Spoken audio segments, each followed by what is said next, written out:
Progress Parade brings you a collection of true stories of America at work.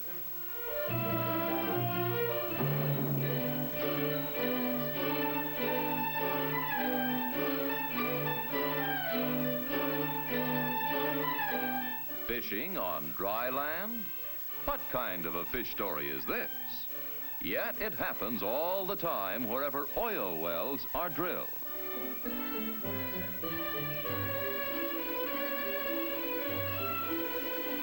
As far as this drilling rig is concerned, everything seems to be operating smoothly. That's trouble. The trouble is 2 miles straight down. Down at the bottom of the drill hole, 10,000 feet below the surface, the drill pipe has broken off close to the drill bit. The broken pipe with the bit now has to be fished out of the drill hole. And so they send for a specialist they call a fisherman. Meanwhile, the drilling pipe above the break, all 10,000 feet of it, must be removed, disconnected, and stacked aside. Whenever a broken pipe, drill bit, or anything else is lost down in the drill hole, it is nicknamed the fish. With the arrival of the fisherman, a specialist who makes his living by fishing in drill holes, a most unusual operation begins.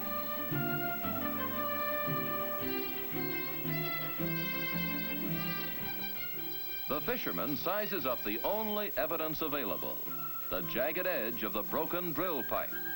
He can't predict whether it'll take 2 days or 2 weeks, or even if he can catch the fish. But fish he will. It's that kind of a job.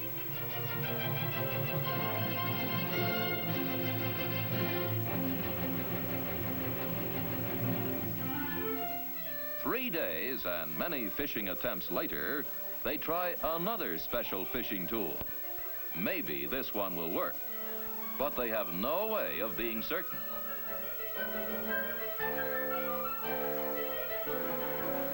The trick is to make sure the tool is lowered the 2 miles directly over the fish.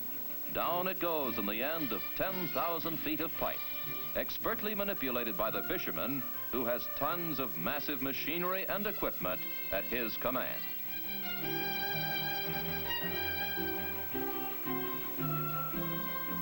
When he has the tool 2 miles down, he feels his way carefully, cautiously.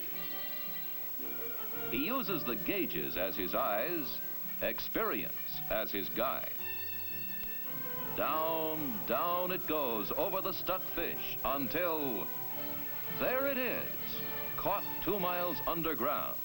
But will the tool hold the fish all the way up? Here's the payoff.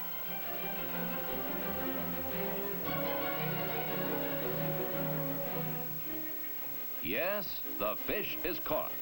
Our dry land fisherman has saved this $100,000 drilling investment. Now the drilling can continue to see if it strikes oil.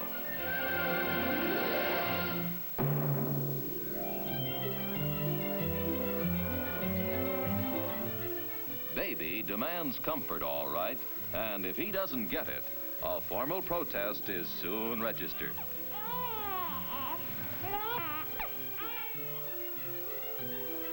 Every baby is a born expert as far as knowing what's good for him. He approves only the most gentle products expressly prepared for his well-being. Baby oil, for example. It is so pure and mild that during the infant period, it is often used instead of water for his bath.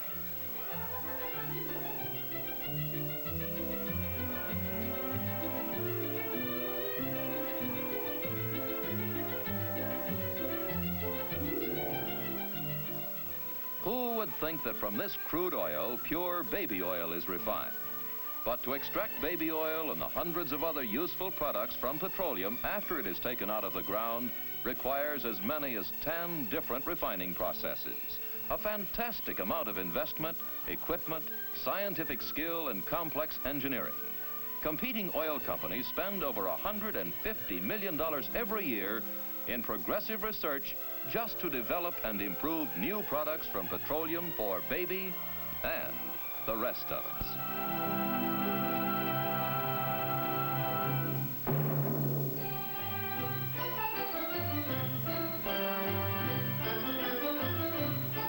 Whenever a liquid boils, you just naturally think that it's hot. But this liquid can't be hot. It's sitting on a cake of ice, boiling on ice and vaporizing, producing a gas that burns. This unusual liquid is LP gas, one of the hundreds of products from petroleum. In many homes, it is one of our most useful handymen. It cooks our food, heats our water and our home. For the farmer, it can generate his power, warm his chicks, fuel his tractor, and control weeds through flame cultivation. And what of industrial uses? Well, LP gas serves, among other things, textile industries through drying processes. It can operate that workhorse of the factory, the forklift truck. And heat treat metals for 1,000 industrial uses. LP gas prevents railroad switches from freezing and thus keeps the trains running. One important use is providing the cooking fuel for restaurants throughout the nation. Last year, 6 billion gallons of LP gas were transported and sold in the United States. Now, how would you transport this liquid fuel that boils well below the freezing point of water? The oil companies solved the problem by developing specially built tank cars and tank trucks, permitting LP gas to be handled and stored in liquid form. 1 cubic foot of this amazing liquid becomes 300 cubic feet of vapor, which will do the work of 750 cubic feet of natural gas. A major achievement of the competing oil companies has been the development of techniques for successfully transporting and handling liquid fuel in great volume and at low cost.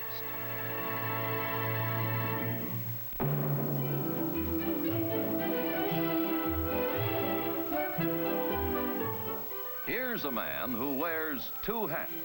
Of course, he's only wearing 1 hat now. That familiar one you see every time you drive into your neighborhood service station. Perhaps you've already found out he's one of the most conscientious citizens of your town.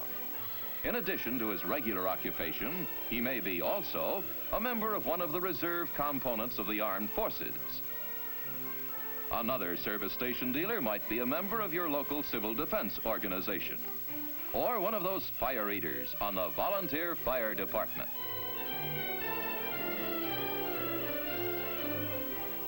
Perhaps your dealer is an unpaid member of the Board of Education, or serves on the advisory committee for civic improvement.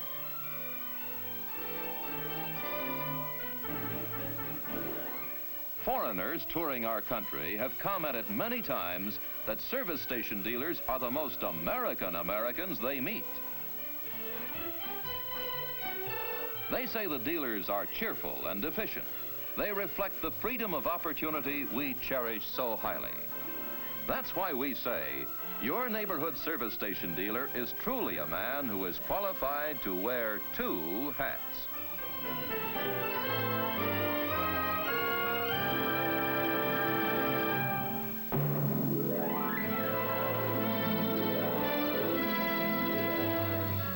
Here are some sick oysters. Just what made them sick and just how they are to be cured are questions that stumped an entire oyster industry. The trouble started down in Louisiana on the Gulf of Mexico, where the Louisiana oyster fishermen claimed that oil production was killing off the local oyster population. The oil companies didn't agree, but they decided to look into the matter. So they started what developed into a $2 million oyster research program. Scientists went out to the bedding grounds where they collected buckets full of oysters and then brought them to a special oyster research center of Texas A&M College, one of the laboratories established for the oyster survey by the oil companies. In the research laboratory, every type of condition is created for the oyster patients.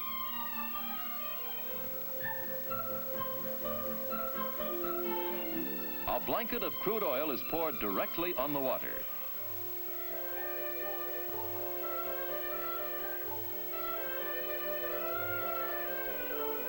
Water is jetted through oil for 6 months. Oil drilling mud was emptied into the water.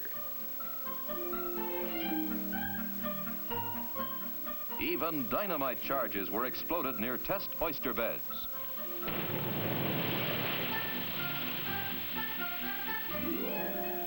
Every possibility was explored.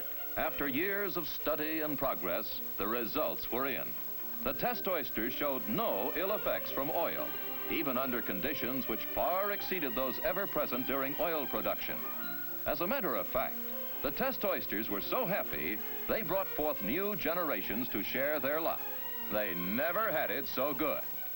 Well then, if this wasn't killing the oysters, what was? It took time and money to find out, and the scientists continued their progress. Oyster tissues were prepared for intensified examination and study. No possibility was overlooked.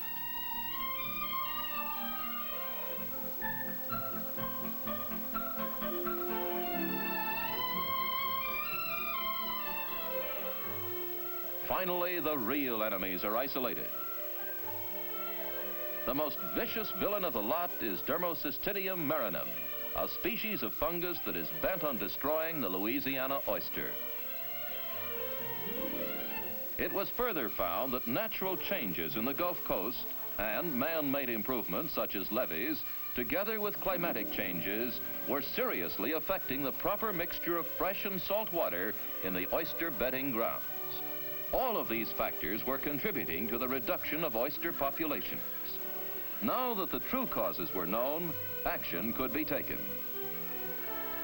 These major conclusions of the oyster research program are cheerfully turned over to the oyster industry. Why, you may ask? Why were the results of $2 million worth of research given to the oyster industry? It's because oil companies believe that maintaining good neighbors is just good business. As long as business and industry are free to lend a helping hand to each other, then everyone benefits.